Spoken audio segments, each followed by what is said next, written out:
Hello friends, இன்றைக்கி சூப்பராக மணக்க எப்படி முருங்கைக்காய் சாம்பார் வைக்கிறதாங்க பார்க்க போகிறோம். இது என் குழந்தைங்களுக்கு ரொம்ப பிடிக்குங்க. சாம்பார் நல்லா விரும்பி சாப்பிடுவாங்க. அது எப்படி ஃபாஸ்ட்டாக ஈஸியாக பண்ணுறதாங்க பார்க்க போகிறோம். ஒரு 3/4 டம்ளருக்கு வந்து துவரம் பருப்பு எடுத்து நல்லா வாஷ் பண்ணி வச்சுக்கணும். ஒரு 3 டைம்ஸ் ஆச்சும் வாஷ் பண்ணுவாங்க. அந்த கலர் வந்து கொஞ்சம் ஒயிட்டாக வர அளவுக்கு, இல்லைன்னா பருப்பு கலர்லேயே இருக்கும். வாஷ் பண்ணி வச்சதுக்கப்புறம் நான் வந்து தக்காளி எப்போவுமே அதுலேயே போட்டு வேக வச்சுடுவேங்க. சம்டைம்ஸ் இப்போ வர தக்காளியோட ஸ்கின் வந்து வணக்கி போடும்போது அது இதாகிறது இல்லை.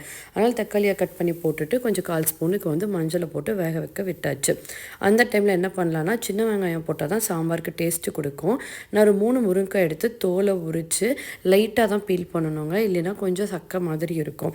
நல்லா சின்ன வெங்காயத்தை உரிச்சிட்டு நல்லா வாஷ் பண்ணி 4ஆக வந்து கட் பண்ணி போட்டிருக்கேன். இதே என் ஹஸ்பண்டுக்கு வந்து முழுசாக போட்டால் ரொம்ப பிடிக்கும். குழந்தைங்க வந்து அதை அப்படியே எடுத்து வச்சுருவாங்க. இது நல்லா வெந்ததுக்கப்புறம் நான் வந்து அப்படியே மிக்ஸ் பண்ணிக்கலாம். பிசையும் போது அந்த வெங்காயமும் நல்லா இதாயிரும்.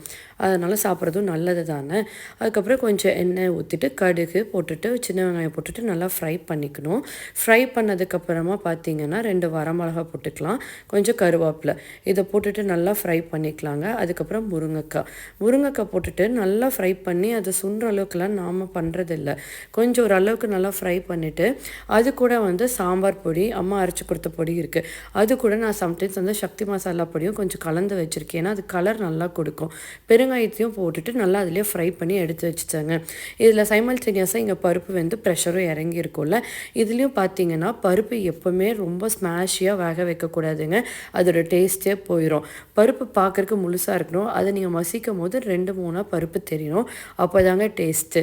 அது கூட வந்து நான் கொஞ்சம் புளி எடுத்து ஊற வச்சுருக்கிறேன். ஸ்டார்டிங்கில் நம்ம புளி ஊற வச்சுக்கணும்.